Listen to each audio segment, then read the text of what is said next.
put it together before it ever became a record. So, tonight is just like if we were all in my living room and I'm just going to sing songs for you for the next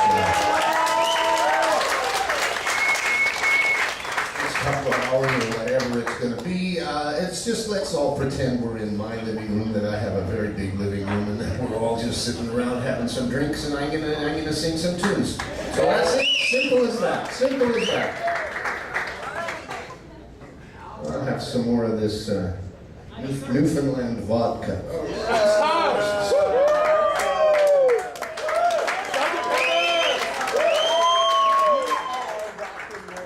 Hard to believe that two of them are gone. It really is. Yeah. It's hard to believe that two of them are gone. And you know what else is hard to believe? There's no more Everly Brothers. For a guy my age, these are devastating facts and realities, you know, but back to tonight. Yes. Goodness gracious, we're not gone. And this is about to be in Albert.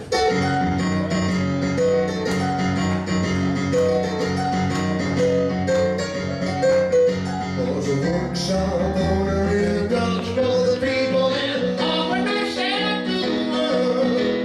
There's a workshop owner. There's a workshop owner. There's a diesel fixer, fix the diesel, fix me what a weasel. Baby was a workshop owner. Baby was a workshop owner.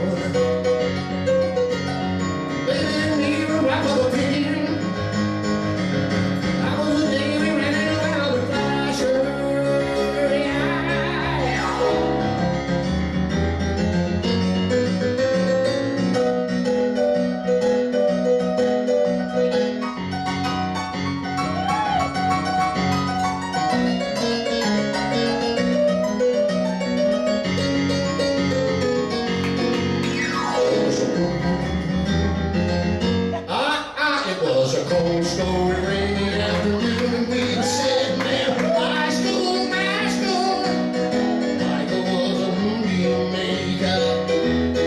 Michael was a moonbeam maker. Oh, was a diesel fixer, fix the diesel, fix me what we love. Baby was a workshop owner. Baby was a workshop owner.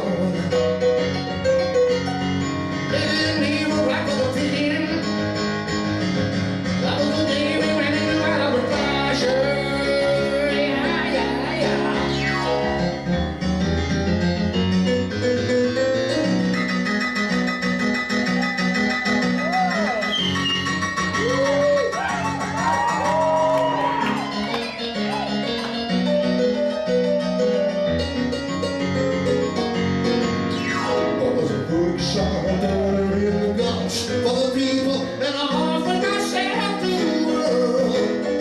Oh, the workshop owner. Oh, the workshop owner. Oh, the workshop owner. Yeah. The workshop owner in the Gulch for the people.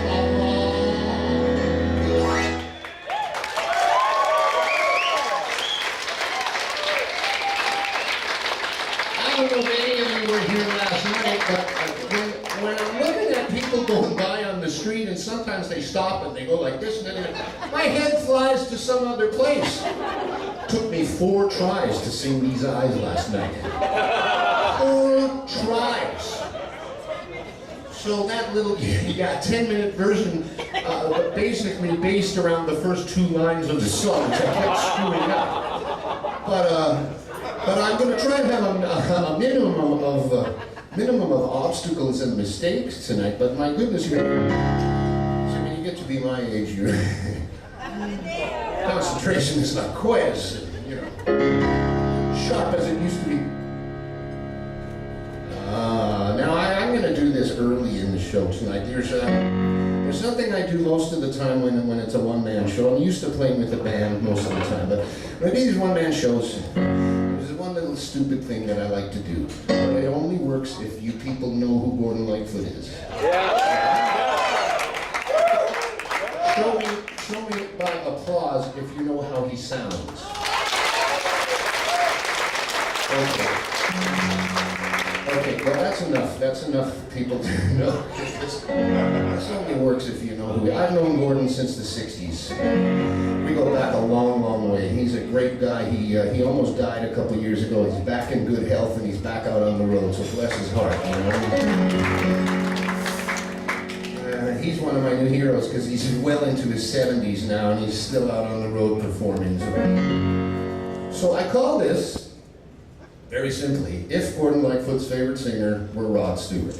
Now there are a lot of ifs involved in this. The introduction to this is longer than the musical bit. And I'm far too hot with this.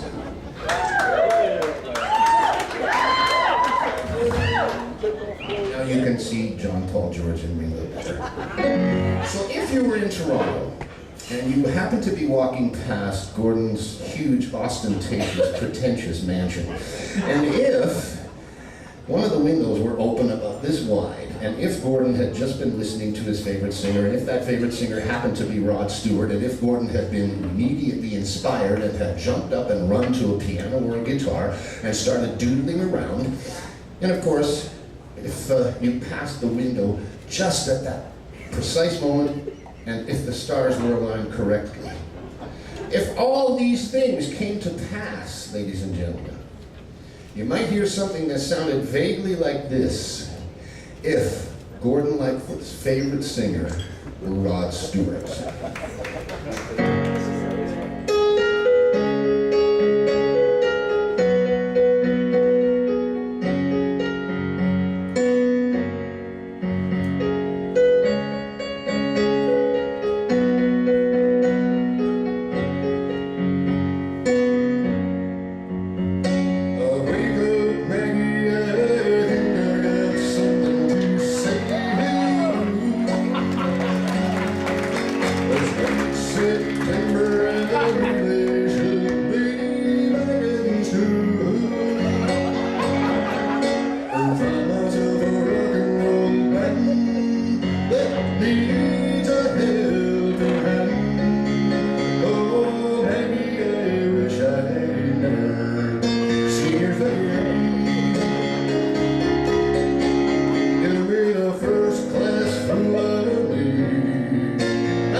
Pretty stupid.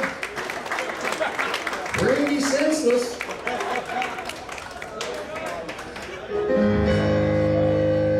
I love being in Manhattan because some of the greatest records ever recorded were done right here in this city. And I want to do one for you now. It's not one of my songs, but it was done by a guy from here.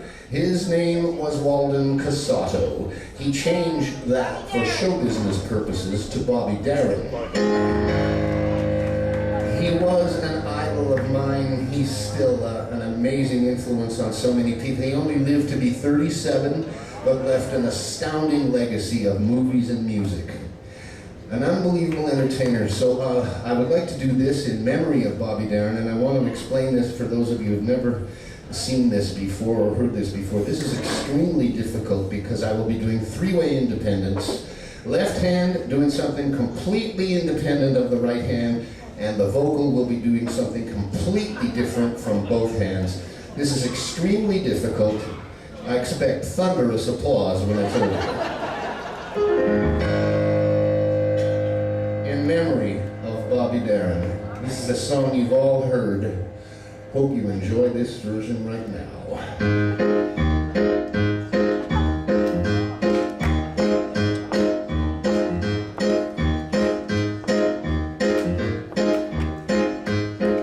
Shot baby, that's such a cheating deal, and it shows it for a while.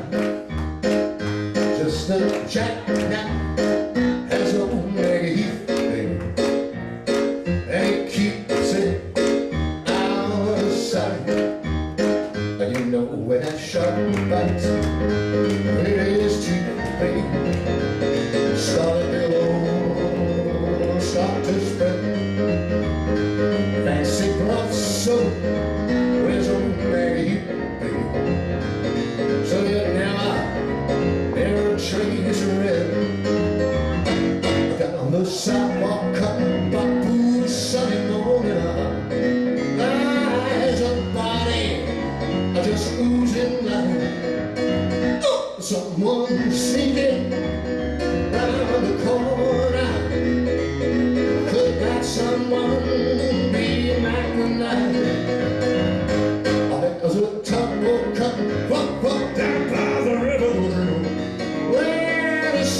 right back, just creeping on down. Oh, that same man is just there for the waiting there.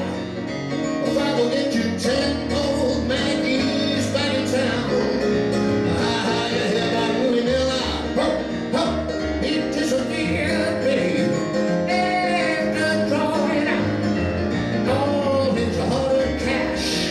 And now that he'd spend just like a sailor, could it be our boy's done something rash? I said that $20, they should be charged to you.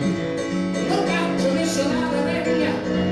And old Lucy Brown wore the line farms over there on the right, babe. Now that Maggie back in town, back in town, back in town. Look out, old Maggie is back.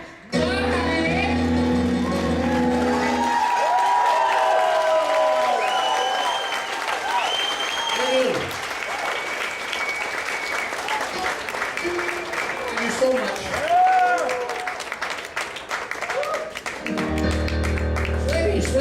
Sweaty.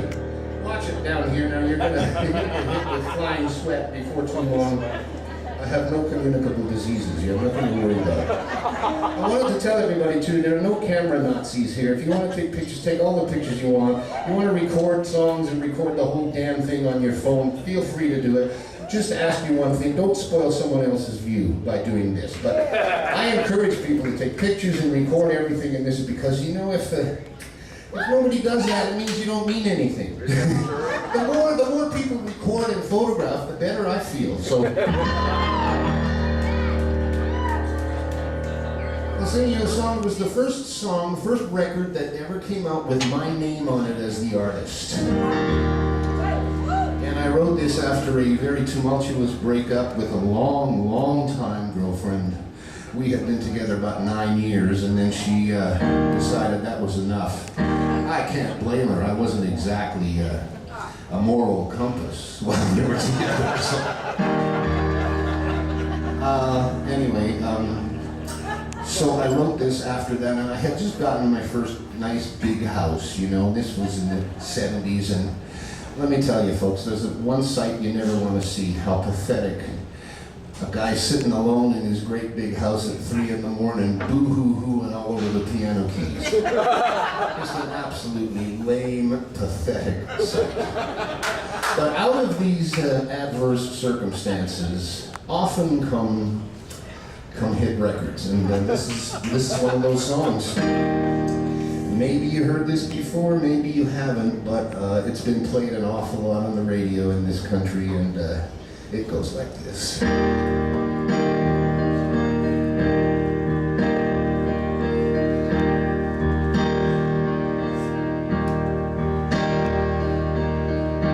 Never been this blue.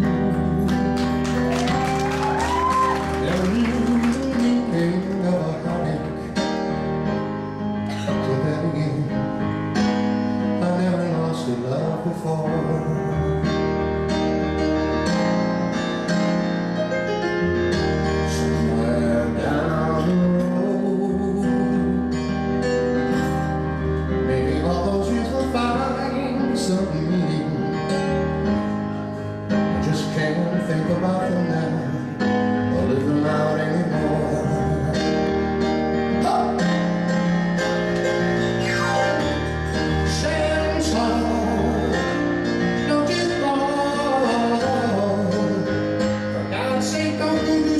Foolish. Oh, they're feeling right now. See me, hear me cry.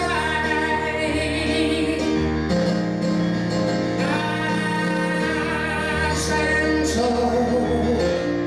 Don't you fall. I do something you might regret there. Feeling like everyone. Silly.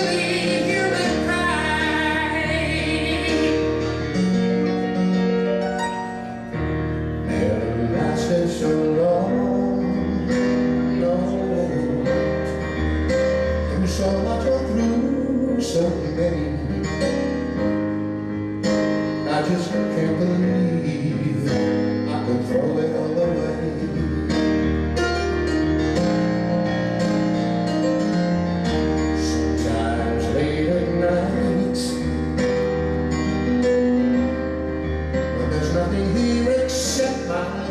piano,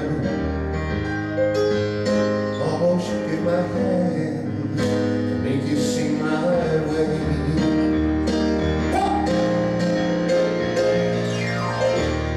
Stand tall, don't give up. God said don't do something you regret later. All you're feeling right now, silly human pride. You got me down on my knees for your mama. Stand tall, don't you fall. Don't go do something foolish. Feeling it like everyone, silly human pride.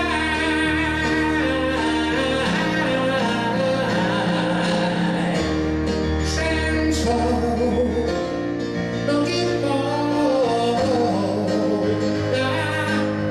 Got me falling again for you, baby.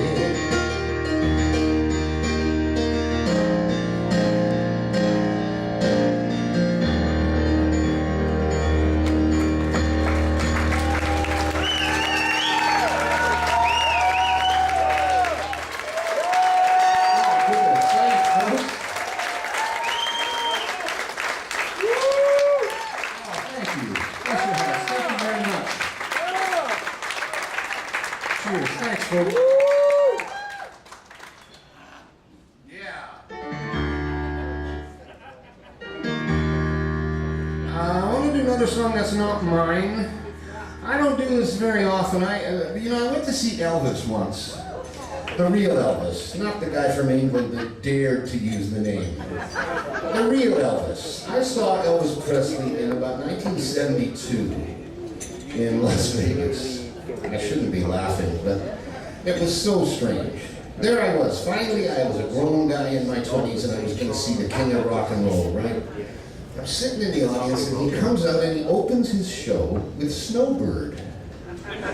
Then he goes from that into Bridge Over Troubled Water. And I'm thinking, what is going on here? You know, anyway, so that's the reason I don't like to do a lot of other people's songs, but I'm going to do plenty of my own tonight. But I like to do once in a while, just, stray a little bit. It's just me at the piano. So I want everybody to remember the British invasion of music, which happened around 1964. The Beatles first, then the Stones, the Kinks, the Zombies, the Dave Clark Five, Jerry and the Pacemakers, the Pretty Things, all these amazing bands came along.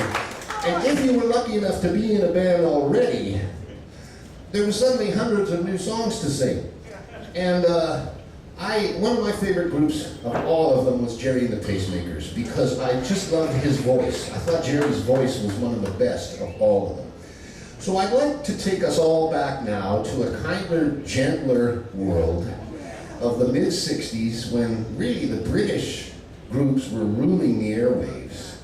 And it was we didn't have cell phones yet and laptops, and people weren't flying airplanes into skyscrapers. It was just a kinder, gentler world with a lot of great music. So maybe we can remember that era for the next couple minutes by listening to this. This was by Jerry and the Pacemakers. I still love singing this. Hope you like it.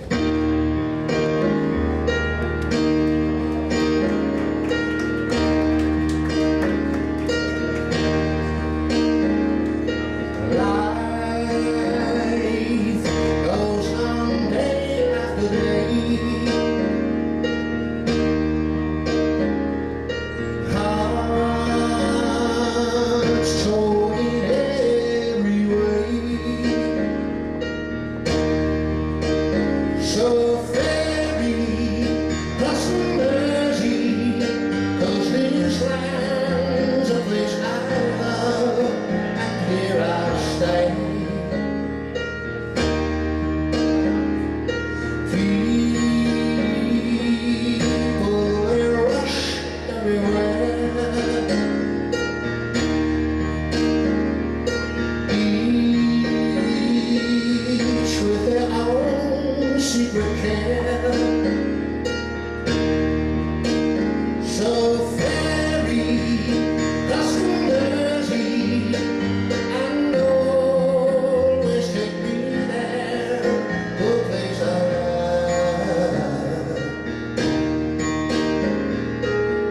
People around every corner, they seem to smile and say, we don't care what your name is, boy, we'll never turn you away. So I'll continue to stay.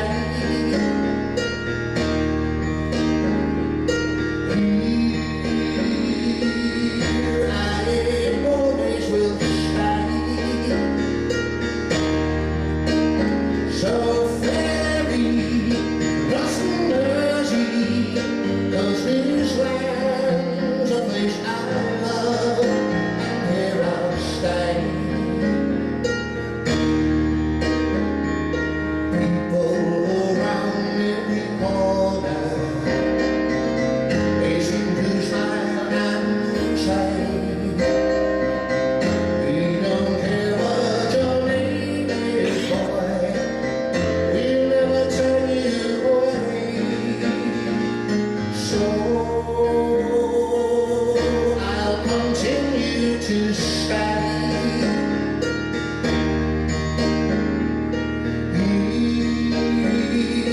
Here I always will stay.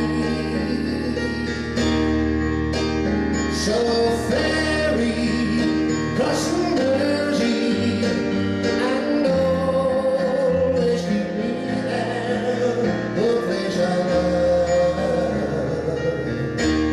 And here I'll stay.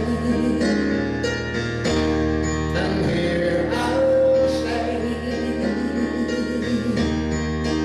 Here I'll stay.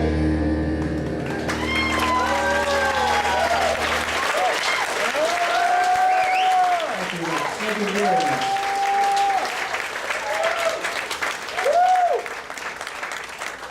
Mighty sweaty here.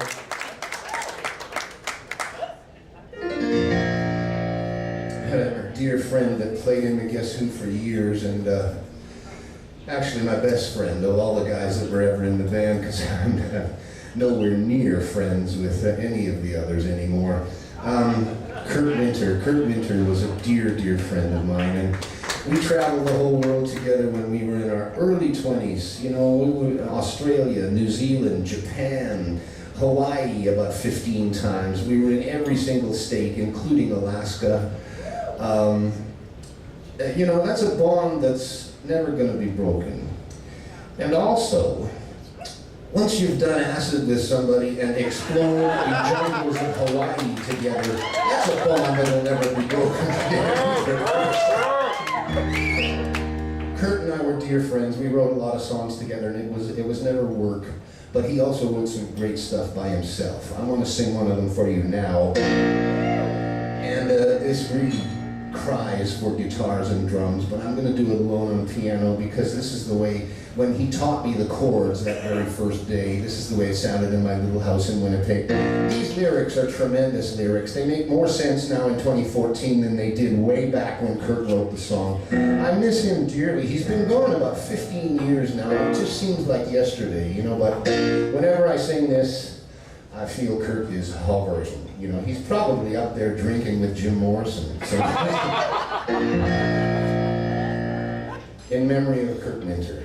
It's a terrific song. I can sit here and say what a terrific song this is, because that's not bragging. I didn't write it. It is a terrific set of lyrics. I was just the lucky guy that got to sing it. It goes like this.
so much.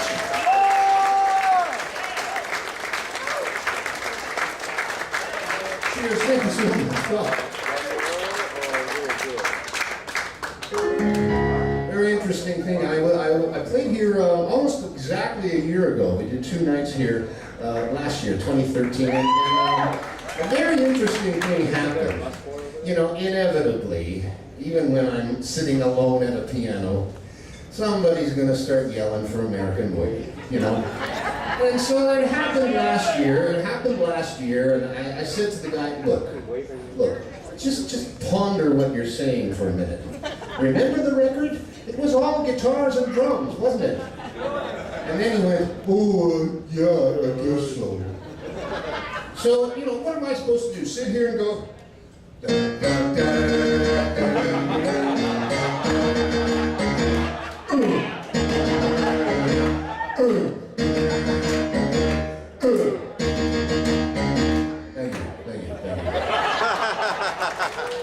So, after having this guy immediately ejected out the front door, I thought to myself, you know, that's pretty funny. You can't do American Woman on the piano, but and then I thought, and this happened right here on this stage, I thought to myself, you know, there is something, maybe I could try on piano. It's all guitars and drums too. But I played guitar on the record, but I was sitting at a piano, and Randy and I actually wrote a song together on my mother's piano. It was so long ago, I'm still living at home with my mother and grandmother. And so I thought I would try it, and it worked last year, and then the next night it worked, and then I did it again last night, and it seemed to get a pretty good reaction. But I don't have a band, you see, so what I'm going to do that song now, and I'm just going to do Burton's parts. And this was the record we had just before American Woman. Goes like this. And remember now, you got to fill in some stuff subliminally, because these are just Burton's parts. Okay?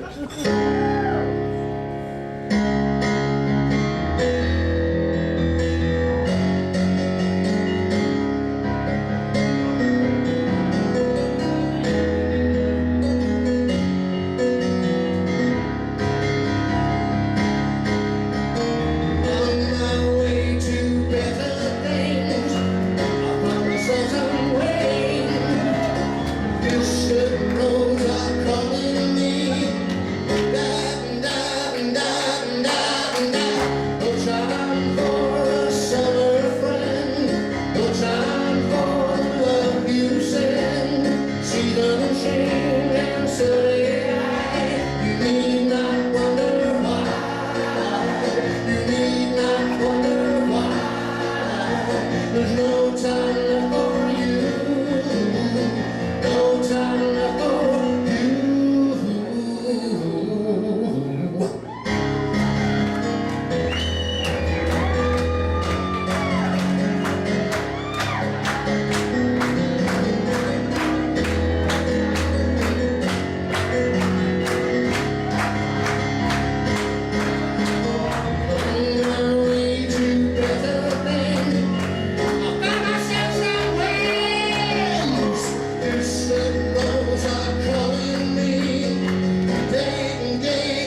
is it true? Is there a pastor here from St. Thomas?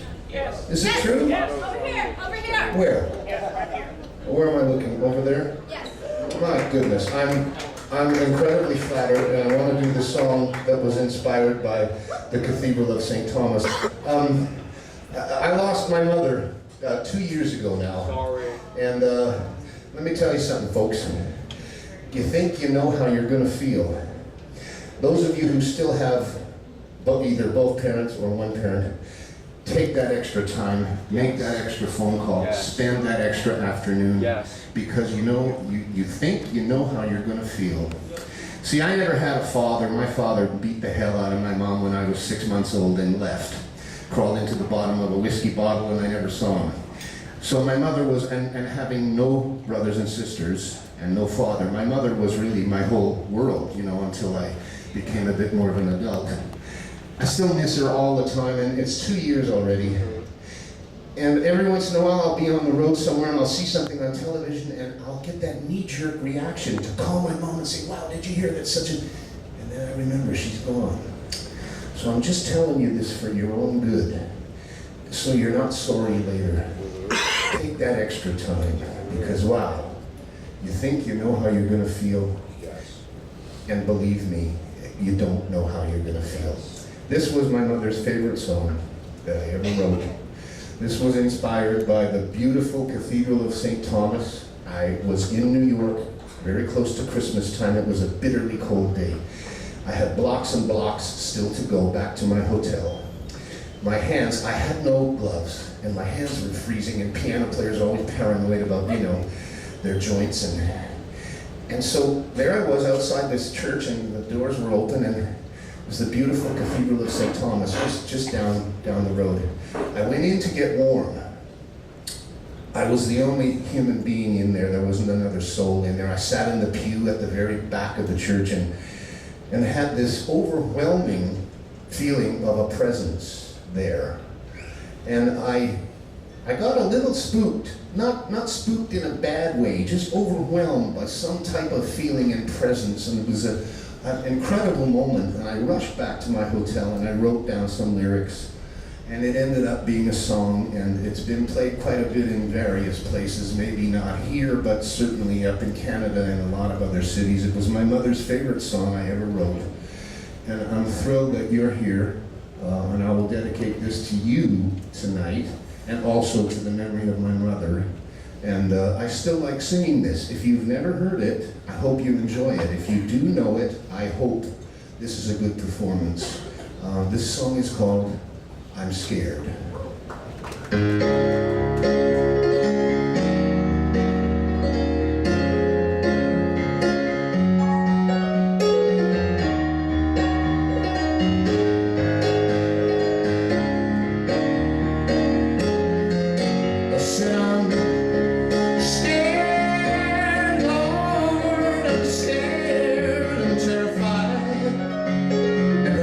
Religion, but I've shown up for like to hear you call.